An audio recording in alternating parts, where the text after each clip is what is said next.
y la afectación que tiene en la población, particularmente en los niños, es muy amplia, ¿no? Enfermedades respiratorias, alergias, asma, ¿no? Una gestante que se ve expuesta a humos tiene riesgo, digamos, de aborto, de daños al niño que van a nacer, etc. Entonces, es algo que tenemos socialmente que ver, ¿no? Y que, digamos, hay que tomar las medidas en ese sentido. Ahora, lo primero es, ¿se tiene mapeado o establecido la cantidad de niños, niñas y adolescentes que pueden haber sido afectados? Sí, en las regiones más afectadas ha habido como 163.000 niños. Está con nosotros Fernando Bolaños, él es oficial de educación de UNICEF, para hablar precisamente sobre este tema. Bienvenido, gracias por estar con nosotros. Ustedes están llamando la atención sobre la enorme afectación que ha producido el tema de los incendios forestales, sobre todo en los niños, niñas y adolescentes. ¿Qué quieren decir con esto? Exactamente, ha habido en algún momento hasta 20 regiones del país con incendios activos. Eso va cambiando todos los días.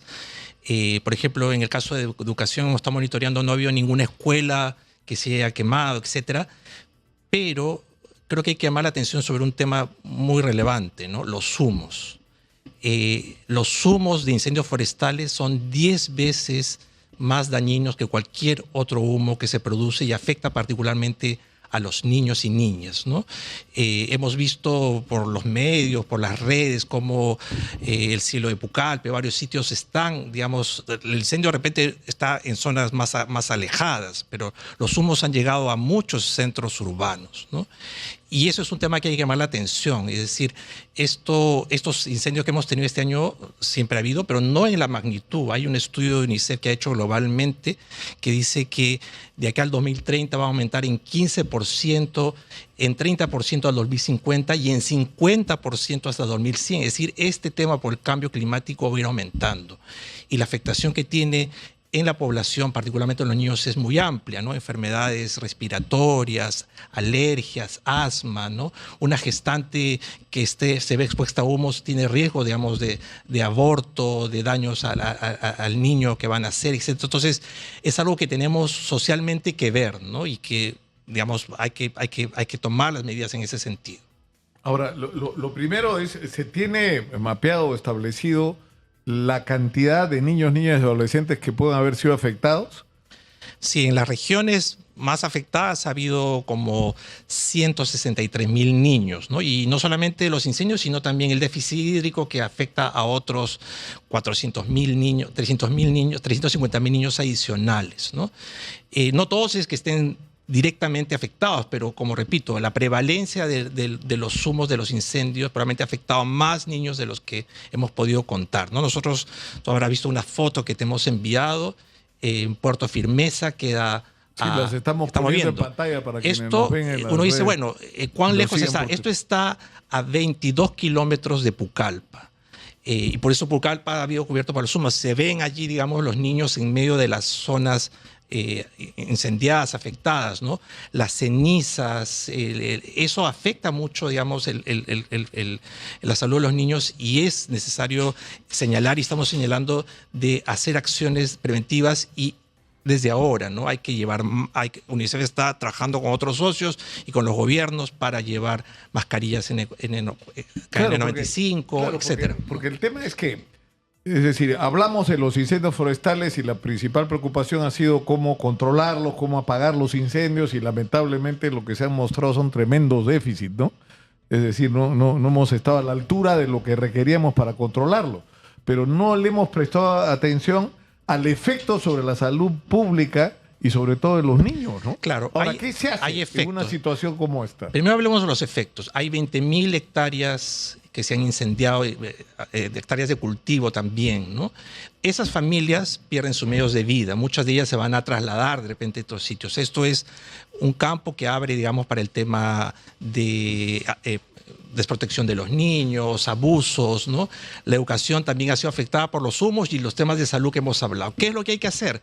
Bueno, nosotros estamos ya trabajando con brigadas de salud para reforzar todo el tema de enfermedades respiratorias, para entregar insumos a las familias. Queremos entregar kits de insumos humanitarios, mascarillas, elementos para prevenir y cuidar el agua, que el agua sea potable, prevención contra la violencia, ¿no? Es decir, hay cosas que hay que hacer con los que ya están afectados, aunque los incendios ya se estén apagando o se hayan apagado, pero también hay que ver la prevención de futuros incendios, porque nos preparamos todos los días para el tema de sismos, de inundaciones, de huaicos, ¿no? Pero este es un nuevo tema de emergencia que estamos viendo que se desarrolla y que va a continuar en los siguientes años.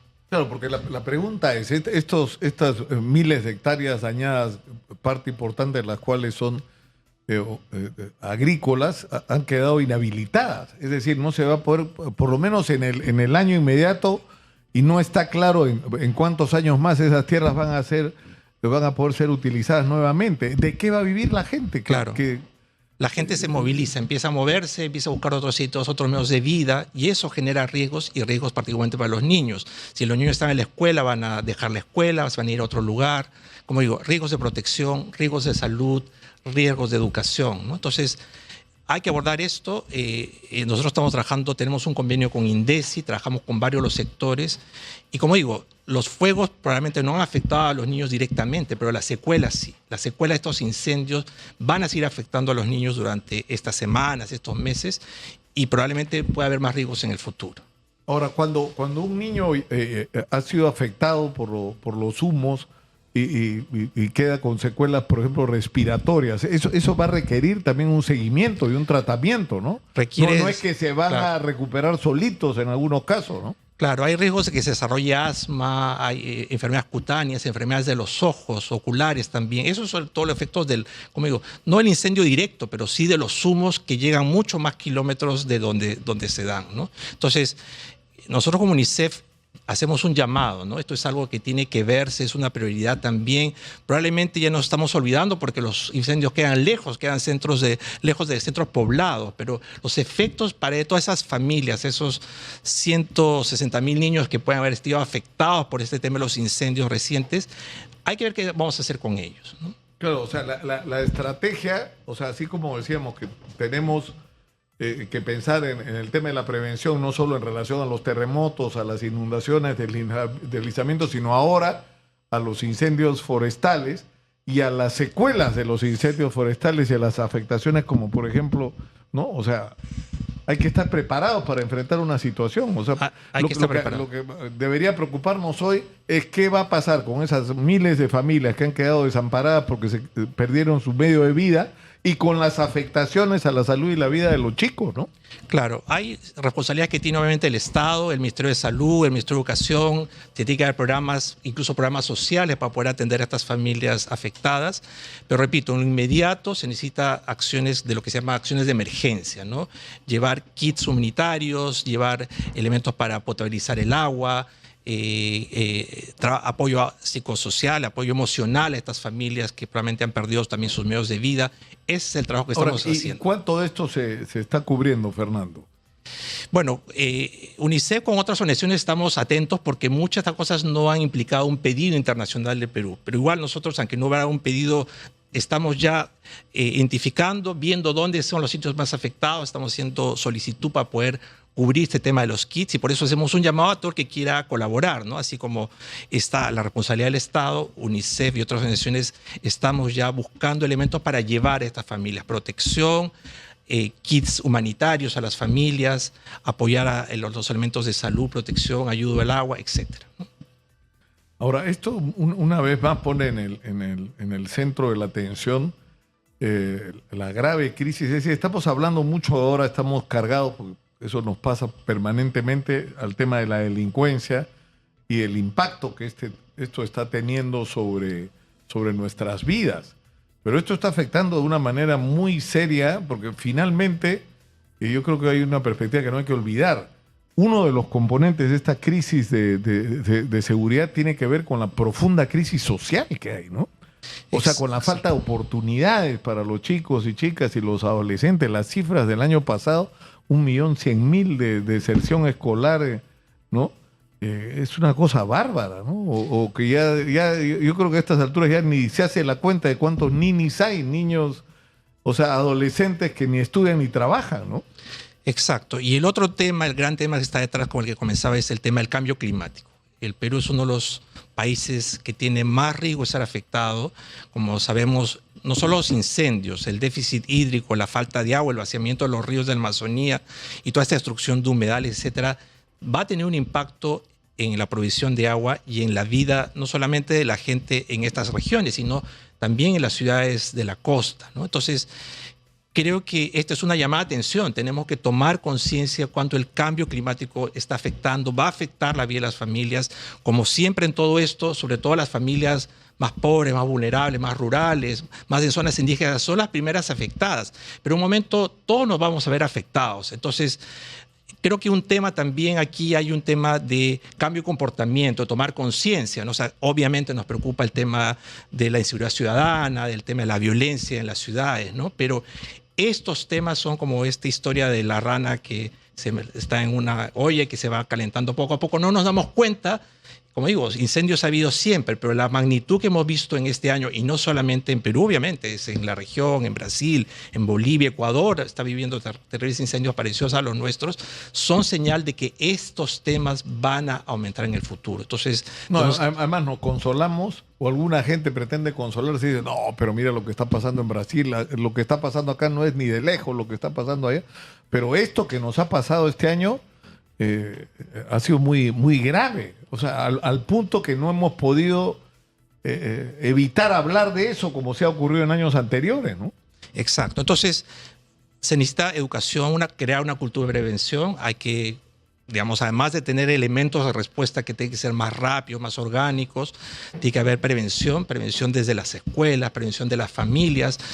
Hemos, en todos estos años, entrado en esta lógica de tener nuestra mochila de emergencia para el tema de terremotos, etcétera. ¿Cómo nos preparamos para este nuevo tipo de riesgos que implican el déficit? Ahí es más difícil, ¿no? Pero igual tenemos que irnos preparando y dar conciencia de que cosas que hacemos todos los días tienen impacto finalmente sobre la vida de nuestro país, de nuestra cultura, de nuestra ciudad. Yo quisiera, Fernando, que en otro momento quisiera que coordinemos luego fuera del aire sobre esto. Yo creo que uno de los temas que hay que tratar es el impacto que está teniendo toda esta crisis que estamos viviendo en la sociedad peruana, en la vida de los niños, en el espíritu de los niños, y cómo la delincuencia se puede convertir en determinado momento en una alternativa de vida para muchos adolescentes. Es un tema que hay que tratar con la mayor responsabilidad, ¿no? Exactamente, sí. Pues nosotros hemos tenido un programa en secundaria de 7 años y ahí hemos visto, por ejemplo, que cuando la secundaria deja de ser una alternativa interesante, importante, que se tratan cosas, obviamente desde la primaria, pero particularmente con los adolescentes de secundaria, esos chicos no pueden construir un proyecto de vida, ¿no? Entonces, cuando hay esta visión de hacia dónde voy, qué quiero hacer con mi vida, todas estas otras alternativas autoritarias, delincuenciales, aparecen como una opción inmediata, sobre todo cuando la familia pues no tiene recursos, no tiene idea o posibilidades, oportunidades para hacer educación superior de cualquier tipo, etcétera. Entonces, y estos temas de emergencia son parte también de esa crisis que estamos viendo. No, claro, y además ahí, ahora estamos hablando mucho del endurecimiento de la legislación, pensando que esto puede ser una medida disuasiva, ¿no es cierto?, para los delincuentes. Pero yo creo que hay gente que ha crecido con una relación con su propia existencia casi de desprecio por la vida de los otros y la de uno mismo. Es gente que está dispuesta a salir a la calle con un arma y sabe que de repente el muerto va a ser él y no le importa. O sea, ya perdió esa, ese afecto por la vida, ¿no? Y eso es tremendo. O sea, yo creo que de estas cosas son de las que tenemos que hablar también, ¿no?